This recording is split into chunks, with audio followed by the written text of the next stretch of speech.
না রে না, ফলোয়ার বাড়ে না, সবাই শুধু রিল দেখা স্ক্রল কইরা যায়, লাইক করে না শেয়ারও করে না, কেন যে ওদের কিপটামি। তাড়াতাড়ি ফলো কর প্লিজ। আশেপাশে যত চেনা জানা আছে সবাই তো দেখি হারামি,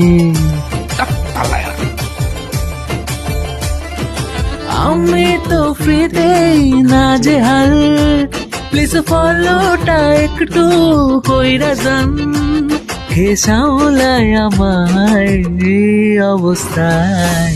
না রে না, ফলোয়ার বাড়ে না, সবাই শুধু রিল দেখা স্ক্রল কইরা যায়, লাইক করে না শেয়ারও করে না, কেন যে ওদের কিপটামি। তাড়াতাড়ি ফলো কর প্লিজ। আশেপাশে যত চেনা জানা আছে সবাই তো দেখি হারামি।